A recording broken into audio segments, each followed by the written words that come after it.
মারলো? কোন গোষ্ঠীর লোক? আমি রাজার গোষ্ঠীর লোক। দেবের লোক মারলো কেন? কেন মারলো কিসের জন্য আমি জানি না। কোন গোষ্ঠী মেছে? देवशंकर समर्थकों के बीच जम के संघर्ष, घाटाल में मचा भीषण हंगामा।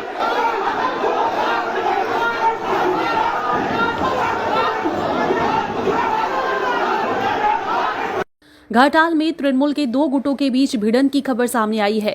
सांसद देव अधिकारी की उपस्थिति में ही शासक दल के दो गुटों में हाथापाई हो गई।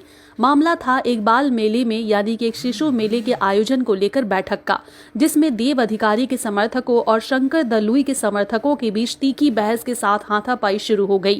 तृणमूल के गुटीय संघर्ष ने इलाके में बड़ा बवाल खड़ा कर दिया।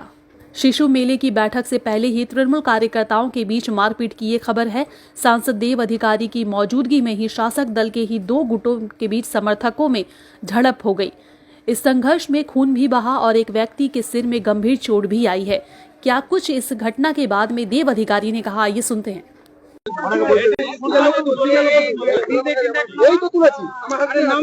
প্রথম কথা আমি আস্তে প্রথমত আজকে আমি খুবই দুঃখিত, কারণ আমার 11 বছরের রাজনীতি জীবনে এরকম প্রথম ঘটনা হলো।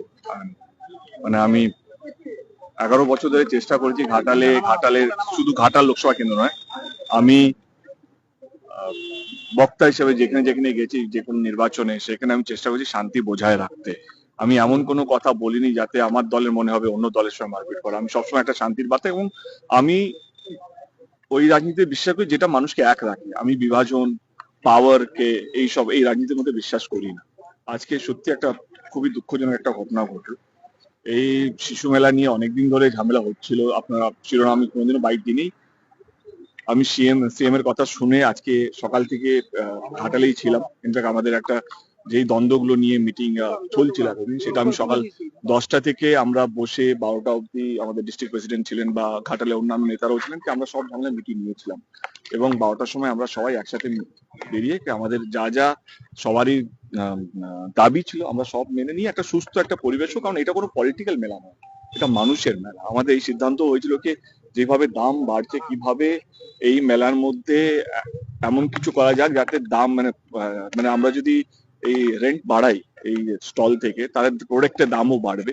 সেটাকে কিভাবে নিয়ন্ত্রণে আনা যায়, এইসব বিষয় নিয়ে আমাদের আলোচনা হয়েছে। যে দাম যাতে না বাড়ে, যেভাবে আর্থিক চাপ বাড়ছে সেগুলো আমাদেরকে মাথায় রাখা উচিত। তো সমস্ত কিছু নিয়ে আজকে আলোচনা হলো, এবং তারপরেও যে এই ঘটনা ঘটলো তার জন্য খুব দুঃখজনক। আসার পরে শুনতে পেলাম কি সকাল থেকে 100 কুইন্টাল মাংস রান্না হচ্ছে, ভিতরে লাঠি রাখা হয়েছে, এই রাখা হয়েছে। আমি না এই রাজনীতির মধ্যে আমি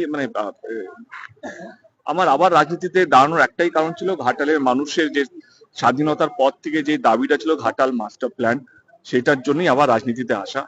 এবং আমি চেষ্টা করছি যতদিন বাঁচবো, যতদিন রাজনীতির মধ্যে থাকবো, মানুষকে এক করে রাখবো। যে মারছে, যে মার খাচ্ছে, সে সব আমারই। মানে এইটা শুধু এই নয় যে টিএমসি লোকেরা যারা ভোট দিয়েছে তারা শুধু আমার নয়, জনপ্রতিনিধি কাজ হচ্ছে এই লোকসভা কেন্দ্রের প্রত্যেকটা মানুষ আমার, যে যাকে ইচ্ছা ভোট দিক না কেন। ভাবতে পারিনি এই মিটিং এ কেউ লাঠি দাঁড়িয়ে করে আসবে, ভাবতে পারিনি। ছিল পরিকল্পিত ষড়যন্ত্র ছিল, এটা আমি মনে করি। সেটা পরে বুঝতে পেরেছি পরিকল্পিত ষড়যন্ত্রের হচ্ছে এটা হয়েছে। পরিকল্পিত ষড়যন্ত্র করে গাড়িয়ে করে লাঠি ভরে এনেছে, এবং তারা পরিকল্পিত হবে মানে জানি না কেন।